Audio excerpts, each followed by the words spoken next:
Bonjour, bienvenue dans cette vidéo pour apprendre à mettre en place la démarche de restitution symbolique. Je suis Anaïs Severt, je suis psychopraticienne, coach parental et formatrice, fondatrice de l'Académie des coachs parentaux et j'enseigne la méthode ESPER, une pédagogie de la communication. Dans cette méthode, nous apprenons à mieux vivre les relations à soi et aux autres.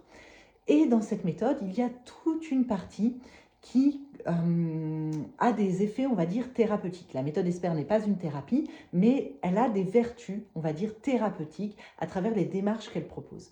Et une de ces démarches très fortes, c'est la démarche de restitution symbolique. Donc, dans la méthode ESPER, on a des démarches symboliques qui permettent de combler ou de restituer des choses. Elles permettent d'achever aussi des situations qui n'ont pas pu être achevées. Et la restitution symbolique, c'est ça.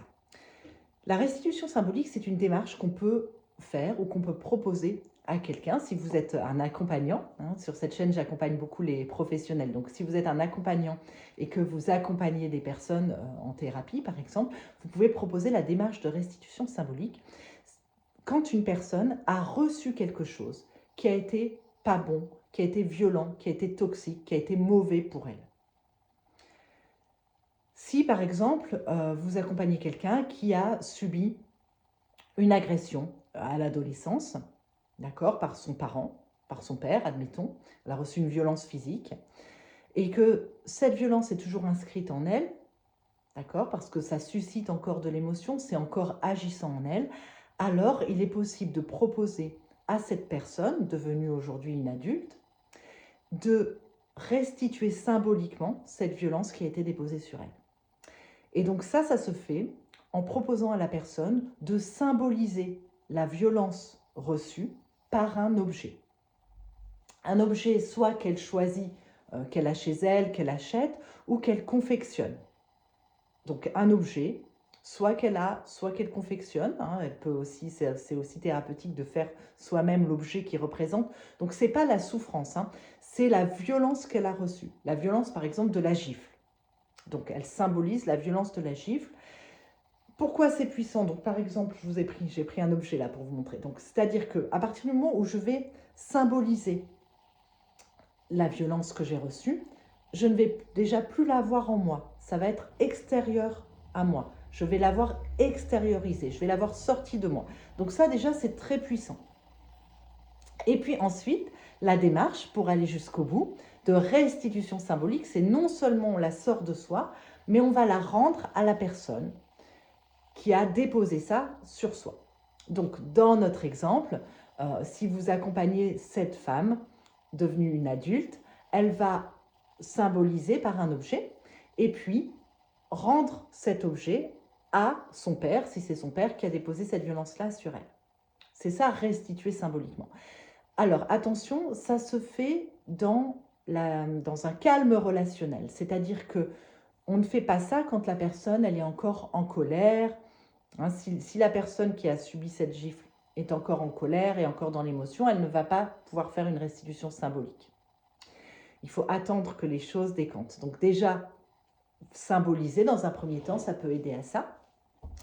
Et on va donc accompagner cet objet par une lettre qui explique la démarche, qui dit, bah voilà, papa, quand j'avais 13 ans, un jour, tu as déposé sur moi une gifle. Donc on peut remettre, ça c'est l'actualisation, la contextualisation, on contextualise quand est-ce que c'était, d'accord, on remet dans son contexte. Je me suis sentie triste, en colère contre toi, et je porte encore en moi cette violence que j'ai reçue. Aujourd'hui, je ne veux plus la porter en moi, donc je te la rends symboliquement par cet objet. J'ai symbolisé cette violence que tu as déposée sur moi par cet objet et je te le rends. Donc on rend l'objet et la lettre qui explique tout ça. Ce n'est pas contre toi que je le fais, c'est pour moi, pour me libérer de cette violence. Donc vous voyez, très important, dans cette lettre, je n'accuse pas, je témoigne de ce que j'ai reçu, de ce que ça a fait, de ce que ça a suscité en moi, et j'informe que je rends. C'est tout. C'est pas contre l'autre, et c'est simplement pour soi, pour se libérer. Alors, parfois, on me demande, mais pourquoi est-ce que c'est si important de rendre à la personne? Parce que évidemment, bien souvent, on a du mal à rendre à l'autre parce qu'on a peur justement de ce que ça peut susciter chez l'autre. Est-ce qu'il va m'en vouloir, etc., etc. Donc tout ça, c'est des freins justement qu'on peut travailler dans les séances d'accompagnement, hein. Parce que justement, c'est très thérapeutique aussi d'apprendre à faire quelque chose pour soi sans se soucier sans cesse de ce que l'autre va penser.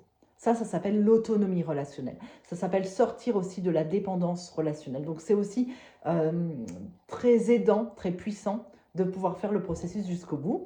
Mais si on ne peut pas, si pour l'instant on n'est pas prêt, on peut déjà symboliser, préparer la lettre, mettre tout ça dans un colis à envoyer le jour où on sera prêt. Sachant qu'on fait toujours ça en envoyant par la poste et pas directement, hein. Il ne faut pas se retrouver dans une situation où la personne à qui on rend ouvre ça devant nous. Ce n'est pas vraiment souhaitable parce qu'il faut aussi que la personne puisse accueillir ça, prendre le temps de lire, de relire et décanter et éventuellement en reparler après. Mais dernière chose, on n'attend pas de réponse à ça. La démarche de restitution symbolique, ce n'est pas une démarche de pardon, ce n'est pas une démarche pour avoir un pardon, c'est simplement une démarche pour achever quelque chose pour soi. C'est tout. Ça n'attend pas et ça n'appelle pas de réponse de l'autre. Voilà, je crois que je vous ai dit les grandes lignes, mais si vous avez des questions, n'hésitez pas à me les poser. Je sais que c'est une démarche qui suscite beaucoup d'interrogations, souvent. Donc moi, j'accompagne les personnes en cabinet à faire leur restitution, puisque je suis praticienne à la méthode Espère. Et si vous avez envie d'apprendre à faire cette démarche-là, ben, vous pouvez venir en stage avec moi. Et puis, je forme aussi à la méthode Espère. Donc, si vous avez envie d'accompagner les autres, d'accompagner par exemple vos patients, si vous êtes thérapeute, à faire ce type de démarche, ça nécessite quand même d'avoir une bonne posture, un bon bagage en méthode Espère. Donc, n'hésitez pas à me contacter et à venir vous former à cette approche-là qui est extrêmement puissante. Voilà.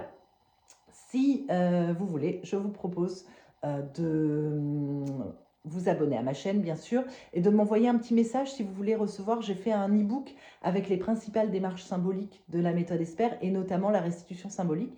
Donc, vous pouvez me laisser vos coordonnées et je vous envoie l'e-book sur les démarches symboliques avec grand plaisir. Voilà, je vous dis à bientôt.